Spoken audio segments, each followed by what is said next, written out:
Okay, welcome to the second of this week's IT assemblies. The first one happens to be talking about brain fly.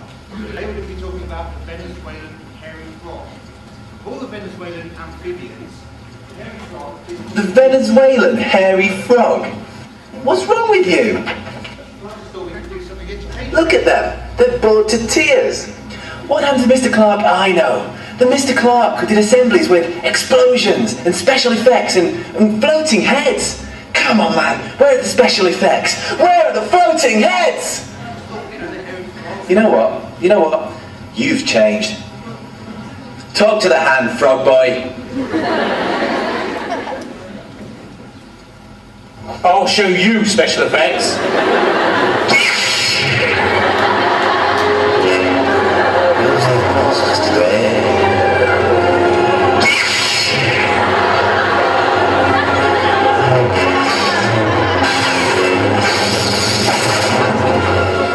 You know, when we last met, I was but the learner. Now, I am the master. Only the master of evil. What am I doing?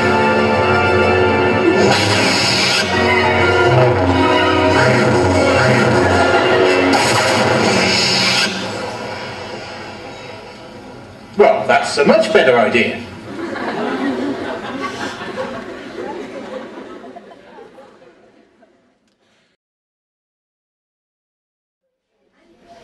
As you probably know, the lightsaber effects you've just seen first featured in 1977's all-conquering blockbuster Star Wars. Initially, the lightsabers weren't going to be done using special effects, but using physical methods. Props were covered in very high reflective tape, and then a very, very strong light shone onto them. However, the effects were disappointing, and in the end, the special effects artist had to go through the whole film, painting in the glow manually, frame by frame. Nowadays, with the aid of a computer, lightsaber effects can be quite easily created, even if it's still a bit time consuming, and any idiot with a computer and a cheap prop can be a Jedi.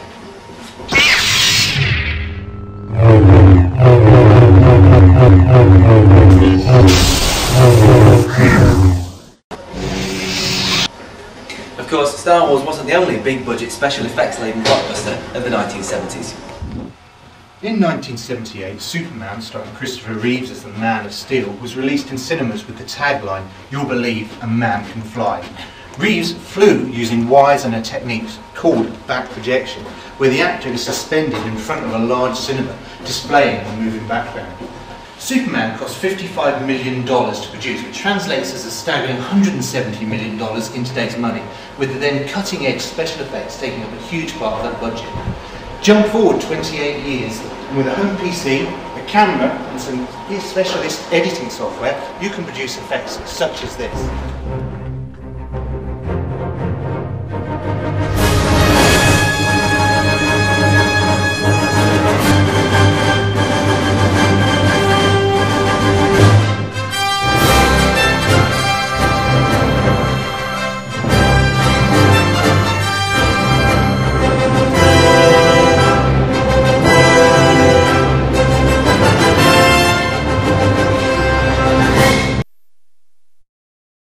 Effects are now being used more than ever to clean shots up. Don't like the colour of an actor's shirt? No problem, we can change it. Film a scene and realise your lead actor isn't even in it? No problem, we can go back and put them in later on. Features such as motion tracking make blue screening easier than ever. While we normally associate special effects with spectacular explosions or other elements that are normally very CGI orientated, more and more special effects are being done completely unawares. For example, it is much cheaper to film indoors and then add maybe backgrounds than it is actually to fly the actors or actresses out to the location. Hit TV shows such as Desperate Housewives, CSI and Lost contain many special effects that the audience are completely unaware of that are actually happening. It's no secret how far visual effects have come in the last few decades. CGI has had a lot to do with this. No filmmaker can now expect to make a serious production without some form of computer-based effects. Over the next 20 years, who knows how much further we'll go. If 30 years ago George Lucas was told he'd make a Star Wars prequel filmed almost entirely against a green screen with mostly computer-generated actors, he'd have laughed. When John Lasseter decided to make an entirely computer-generated short film in 1986, no one would have guessed that 17 years later he'd be behind the biggest animated hit ever in Finding Nemo. We live in a very fast-moving world. What costs millions now may be easy 20 years from now, and there's no way to predict what technological advances will be made and what areas computers will be an essential part of. Keep your options open. The future is changing. Will you be able to change with it? Changes. Turn and face the strain. Changes. Don't wanna be a richer man. Changes. Turn and face the strain. Changes. It's gonna have to be a different